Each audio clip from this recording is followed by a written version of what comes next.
BFM Bourse, vos placements, nos conseils sur BFM Business. Pourquoi transférer ces contrats d'épargne retraite vers un PER? On va en parler avec Philippe Gourdelier, président de Patrimea. Bonjour. Bonjour Stéphane. Merci d'être en ligne avec nous. Avant de répondre directement à cette question, on va peut-être faire un bilan du plan d'épargne retraite depuis son lancement. Alors le plan d'épargne retraite depuis son lancement, on parle d'une date d'octobre 2019 avec la promulgation de la loi Pacte. Eh bien, c'est un véritable succès. Ça se confirme jour après jour, mois après mois. Quelques chiffres de la Fédération française des assurances. On est sur 18 milliards d'euros collectés depuis le lancement du PER, sur 1,4 million d'assurés. Pour vous donner aussi quelques chiffres récents de mars 2021, eh bien, le PER a collecté 1 milliard d'euros en mars 2021. C'est l'équivalent de la collecte nette de l'assurance vie. Et ça représente une progression de 156% par rapport à mars 2020 en termes de nombre d'assurés. Certes, c'est un produit qui est récent, mais en tout cas, c'est un succès et il séduit les épargnants de nos jours. Pourquoi un tel succès depuis son lancement ? Il y a plusieurs facteurs qui font que le PER est un succès. Le premier, c'est pour nous, pour nos clients, chez Patrimea, on estime que la demande, c'est parce qu'on peut sortir en capital. La plupart des produits d'épargne retraite passés ne permettaient pas ça, on sortait en rente. Maintenant, on peut sortir en capital au moment de la retraite ou pour l'acquisition de sa résidence principale. Ensuite, c'est un placement qui permet de générer des revenus complémentaires à la retraite. Et on sait que le thème de la retraite, des revenus complémentaires, est un thème important pour l'ensemble des Français. Et puis surtout, c'est une solution patrimoniale qui permet de réduire son impôt. Quand on investit dans un PER, l'année de la souscription, je verse 10 000 euros en 2021. Si je suis dans une tranche marginale d'imposition à 30%, eh bien j'aurai 3 000 euros de réduction d'impôt directement sur mes revenus. Ouais, ce qui n'est pas négligeable. Donc, ouais. Ce qui n'est pas négligeable. On a vraiment un cocktail. On a plus une offre élargie de PER depuis 16 mois. On a une protection aussi des proches. Globalement, c'est un placement qui permet de faire beaucoup de choses et qui commence un peu à concurrencer l'assurance vie. Pour les épargnants qui nous écoutent et qui possèdent des contrats retraite, est-ce qu'on doit donc leur conseiller de les transférer vers un PER ?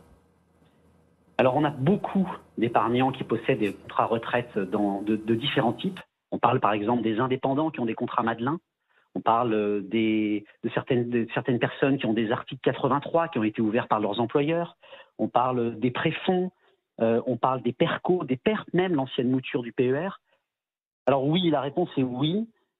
Pourquoi ? Parce que, avec le PER, vous allez pouvoir regrouper tous vos contrats retraite dans une seule enveloppe. Et ça, c'est pas négligeable. Ça, c'est pas négligeable. Ouais. Ça vous permet d'avoir d'une transparence. Ça vous permet d'éviter d'en perdre, de ne pas savoir où ça se trouve. Et Dieu sait s'il y a beaucoup d'épargnants qui ne se souviennent plus s'ils ont un article 83 quelque part, s'ils ont un PERCO quelque part. Ensuite, ça permet aussi de sortir en capital. Et oui, parce que, on l'a dit tout à l'heure, quand vous êtes sur un Madelin, vous allez sortir en rente. Si vous le transférez sur un PER, vous allez sortir en capital. Vous n'avez pas de versement obligatoire. Demandez à votre kinésithérapeute, par exemple, il a un contrat Madelin, il doit verser tous les ans, obligatoirement, sur son contrat Madelin. S'il le transfère sur un PER, eh bien, il ne sera pas obligé de faire ce versement obligatoire. Si une année, il doit investir dans quelque chose et qu'il n'a pas l'argent pour le faire, eh bien, il ne sera pas obligé de le faire. Donc, il a plus de liberté. Et puis surtout, ce sont des contrats récents que l'on peut gérer en ligne avec beaucoup de support. C'est vraiment des contrats qui sont beaucoup plus maniables. Vos anciens articles 83, les anciens Madelin, etc., le sont beaucoup moins. Donc, plus de liberté, plus de transparence, moins de perte de visibilité et de savoir où sont ces contrats si on regroupe tout sur un contrat PER. Vous avez mentionné le 83 qui a pu être ouvert par un employeur. Est-ce qu'il faut également le transférer vers un PER ? Est-ce qu'on y trouve des avantages ? Alors l'article 83, c'est un cas un petit peu particulier qu'il faut regarder avec attention. Donc ça, qu'est-ce que c'est ? C'est un contrat qui a été ouvert par votre employeur lorsque vous étiez salarié d'une entreprise ou lorsque vous êtes salarié d'une entreprise. Et selon les accords d'entreprise, soit c'est l'employeur qui abonde, donc qui verse l'argent sur le contrat, sur l'article 83, soit c'est vous et l'employeur. Le transférer est intéressant, si et seulement si cela respecte plusieurs conditions. La première, il faut que la somme qui soit placée sur l'article 83 soit inférieure à 30 000 euros et que ça provienne de l'employeur. Pourquoi ? Parce que si vous transférez un contrat supérieur à 30 000 euros dont l'argent provient uniquement de l'employeur, eh bien, vous allez sortir en rente et pas en capital. Donc, l'intérêt, c'est vraiment d'avoir un contrat d'une somme inférieure à 30 000 euros, que l'argent ait été versé uniquement par l'employeur, parce que si ça a été versé par vous-même, salarié, vous pouvez transférer sur un PER car vous sortirez à 100% en capital. Donc voilà, après, si vous avez des sommes plus conséquentes, il faut mener une étude, il faut appeler votre conseiller en gestion de patrimoine ou votre banquier pour analyser si c'est intéressant de le laisser sur cet article 83 ou de le transférer sur un PER. Techniquement, comment est-ce qu'on organise le transfert de ces contrats retraite vers un PER ? Est-ce qu'on peut le faire tout seul ? Est-ce qu'il faut forcément se faire accompagner ? Alors Stéphane, c'est pas si simple. Chez Patrimea, ça fait maintenant 1 an et demi que l'on organise des transferts de contrats épargne retraite type Madelin, article 83 ou autre, vers des PER, et on a vu que c'était pas simple. Nous vous conseillons de vous faire accompagner pour plusieurs raisons, parce que c'est chronophage, parce que les assureurs en face rechignent à transférer les fonds et mettent en avant certains arguments pour refuser ce transfert, des arguments qui sont généralement pas valables. Donc il faut se faire accompagner, il faut relancer plusieurs fois les assureurs, il faut vraiment avoir un process clair, bien défini, avec des courriers en place. Ça prend du temps, en général 4 mois, pour transférer son ancien contrat. Mais en tout cas, si on est bien accompagné, on y arrive.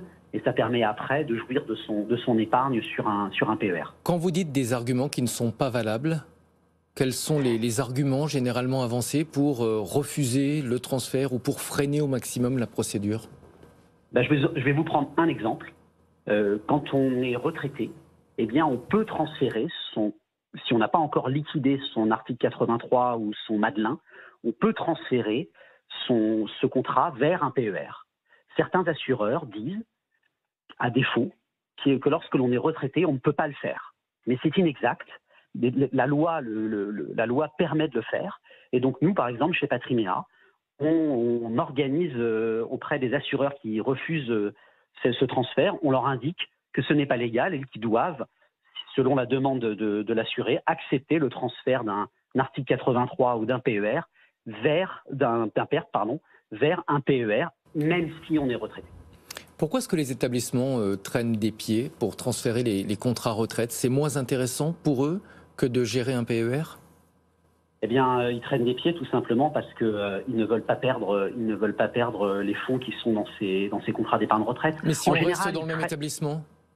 Si on reste dans le même établissement, là c'est beaucoup plus simple. À mon avis, l'établissement bancaire, l'assureur va accepter. Il va dire, voilà, au lieu d'aller voir un CGP ou d'aller voir un autre établissement externe, nous on a un PER à vous proposer, transférez.